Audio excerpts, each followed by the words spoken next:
Hi guys, welcome to my YouTube channel clear class. तो चलिए शुरू करते हैं आज की अपनी क्लास। तो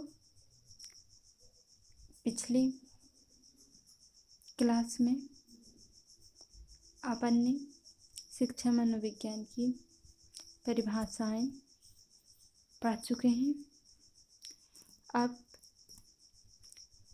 इस क्लास में मनोविज्ञान की मुख्य शाखाएं क्षेत्र देखेंगे। शाखाएं या क्षेत्र देखेंगे। तो पहला है सामान्य मनोविज्ञान, दूसरी शाखा है असामान्य मनोविज्ञान, तीसरी तुलनात्मक मनोविज्ञान, चौथी प्रयोगात्मक मनोविज्ञान, पांचवी समाज मनोविज्ञान, छठवीं औद्योगिक मनोविज्ञान, सातवीं बाल मनोविज्ञान बाल विकास, आठवीं है किशोर मनोविज्ञान, नौवीं प्रौढ़ मनोविज्ञान और 10वीं है विकासात्मक, 11वीं निदानात्मक उपचारात्मक क्लिनिक मनोविज्ञान, 12वीं है परा मनोविज्ञान आधुनिक शाखा, 13वीं है पशु मनोविज्ञान, 14वीं है शिक्षा मनोविज्ञान।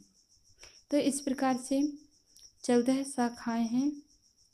एक बार और देख लेते हैं।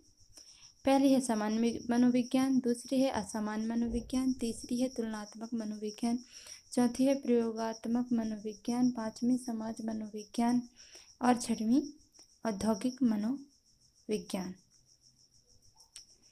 सातवीं है बाल मनोविज्ञान या बाल विकास, आठवीं है किशोर मनोविज्ञान, नौवीं है प्रौढ़ मनोविज्ञान और 10वीं विकासात्मक। 11वीं शाखा निदानात्मक या उपचारात्मक अथवा क्लिनिक मनोविज्ञान। 12वीं है परामनोविज्ञान। परामनोविज्ञान को आधुनिक शाखा भी बोलते हैं। इस परामनोविज्ञान शाखा को आधुनिक शाखा भी बोलते हैं। 13वां है पशु मनोविज्ञान और 14वां शिक्षा मनोविज्ञान। तो इस प्रकार से हुई 14 शाखा। अब देखते हैं शिक्षा मनोविज्ञान क्या है। तो मनोविज्ञान शब्द का प्रयोग सर्वप्रथम रुडोल्फ गोइकल को जाता है।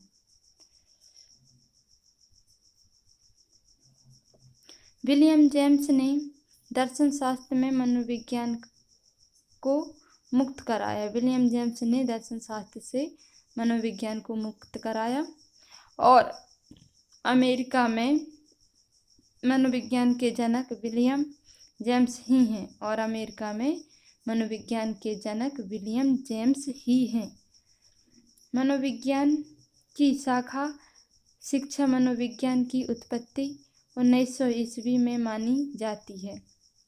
बाद में थार्नडायक, जज, टर्मन, प्रोवेल, हर्बल आदि के प्रयासों से 1920 में शिक्षा मनोविज्ञान को स्पष्ट स्वरूप प्राप्त हुआ। प्रथम शैक्षिक मनोवैज्ञानिक थार्नडाइक को माना जाता है। तो प्रथम शैक्षिक वैज्ञानिक किसे माना जाता है? थार्नडाइक को। शिक्षा में मनोवैज्ञानिक दृष्टिकोण का सूत्रपात रूसो ने किया। शिक्षा में मनोवैज्ञानिक दृष्टिकोण का सूत्रपात रूसो ने किया। उन्होंने अपनी पुस्तक ईमेल में लिखा है, शिक्षा संस्कृत के शिच धातु से बना है। शिक्षा संस्कृत के शिच धातु से बना है। रूसो के अनुसार बालक एक पुस्तक के समान है जिसका अध्ययन प्रत्येक अध्यापक को करना चाहिए। रूसो के अनुसार बालक एक पुस्तक के समान है जिसका अध्ययन प्रत्येक अध्यापक को करना चाहिए। Crow and crow. शिक्षा मनोविज्ञान जन्म से वृद्धावस्था तक एक व्यक्ति के सीखने के अनुभवों का वर्णन करना या व्याख्या करना है। फ्रोबेल के अनुसार शिक्षा एक प्रक्रिया है जिसके द्वारा एक बालक अपनी जन्मजात शक्तियों का विकास करता है। तो फ्रोबेल के अनुसार शिक्षा एक प्रक्रिया है। शिक्षा एक क्या है? प्रक्रिया है जिसके द्वारा एक बालक अपनी जन्मजात शक्तियों का विकास करता है। स्किनर के अनुसार मनोविज्ञान शिक्षा का आधारभूत विज्ञान है।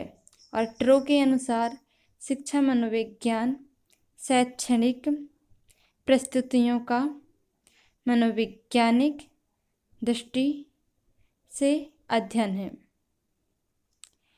अर्थात शिक्षा का अर्थ होता है बालक की अंतर्निहित योग्यताओं को बाहर निकालकर उनके व्यवहार में परिवर्तन करना।